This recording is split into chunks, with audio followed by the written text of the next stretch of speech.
Breaking news tonight, the coronavirus outbreak declared a global pandemic, and now the extreme new measures in the U.S. In the wake of a global health crisis, federal, state, and local authorities have issued orders and guidance to slow the spread of the coronavirus and give health officials more time to prepare.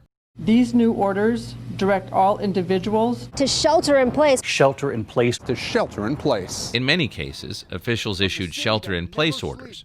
But some orders unfairly targeted churches, ministries, and people practicing their faith, despite their social distancing and health and safety precautions. Abiding by all the rules and all that stuff, sanitizing our hands and staying 6 feet apart and less than 10 people out here, and just was threatened by the police major who's over there. Despite taking safety measures, the star of HGTV's Flip It Forward, David Benham, was arrested outside a North Carolina abortion facility for simply having a pro-life viewpoint. You don't have the authority to go into the abortion clinic, but you have the authority to bully us and our sidewalk counselors. Yes, you are. David Benham was released.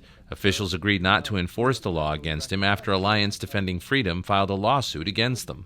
Throughout this pandemic, Alliance Defending Freedom has stood in the gap for those who were unlawfully singled out for no other reason than practicing their faith. And some breaking news on a number of people who were given $500 fines for showing up to a drive-in service in Mississippi. In a nationally profiled case, Temple Baptist Church in Greenville, Mississippi was conducting a drive-in service where people stayed in their cars and listened to Pastor Arthur Scott with their windows up while he spoke from inside the church through an FM transmitter.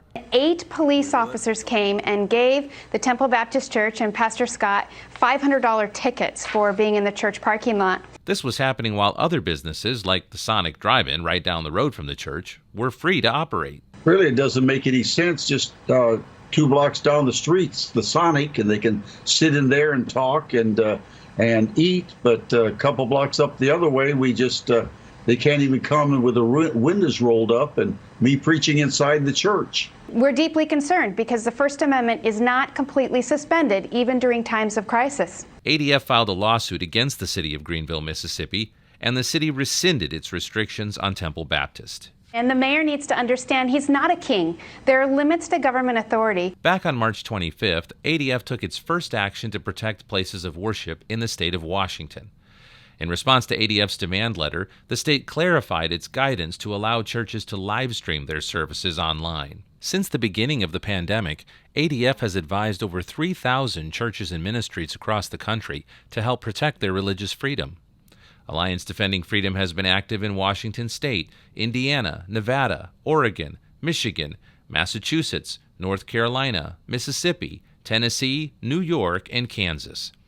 ADF has succeeded in 14 legal matters defending the rights of churches and ministries throughout America, which has helped millions of Americans have greater access to their churches during this challenging time.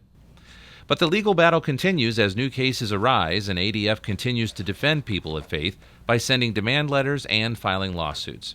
As churches and ministries plan to reopen their services and care for those in need, Alliance Defending Freedom stands ready to protect religious liberty and challenge unlawful orders targeting people of faith.